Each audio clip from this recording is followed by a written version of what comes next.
Alright, so let's try to solve this one now.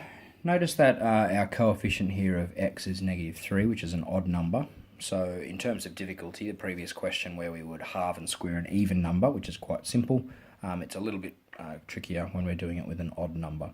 So we'll start the same way. I'm going to rewrite this as x squared minus 3x is equal to 10. That's what happens when I drag this 10 over to this side of the equal sign. Then we'll draw it graphically again. So we'll have x squared, so it's x by x. We'll do plus, and this time I'm going to make a rectangle, right, that has dimensions -3 and x for an area of -3x, right, and then that equals 10. Remember this whole thing here where we split this thing in two and drew our picture, so this thing's going to look like x squared, and then we're going to halve 3. Alright, so this time it's going to be half of 3, which I'm going to write as -3 on 2. Right, that's half of -3 and x, and same thing here, -3 on 2 and x. So the areas of these are -3 on 2x and -3 on 2x. And then when I complete that square,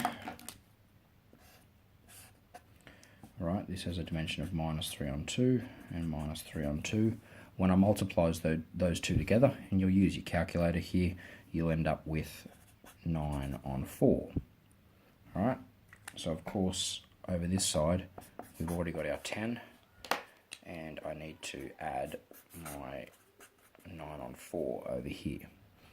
So let's work this all out. This time, what are the dimensions of our square? Well, they are x minus 3 on 2, all squared. And when I add these together, and again you would use your calculator, you'll end up with 49 on 4. Now we can proceed the same way. So notice what's happened when we have an odd coefficient up here.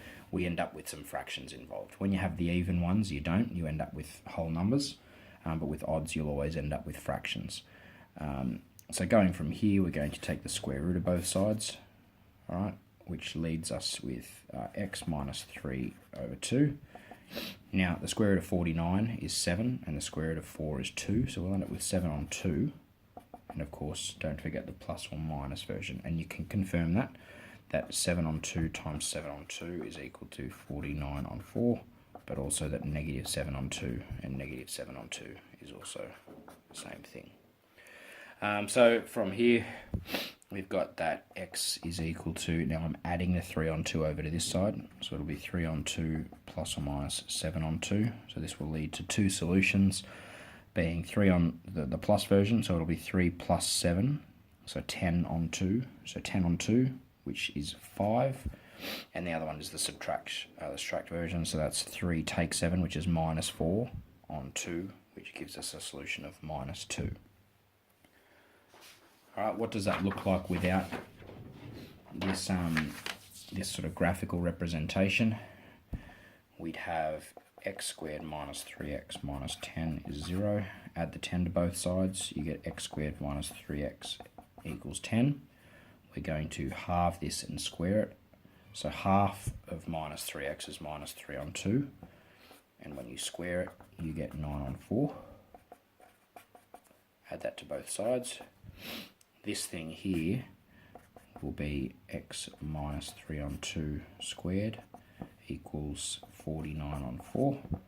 Now remember, this number in here always was the dimensions of this square that we added in up here, and of course it's the number when we halve that coefficient of x in there.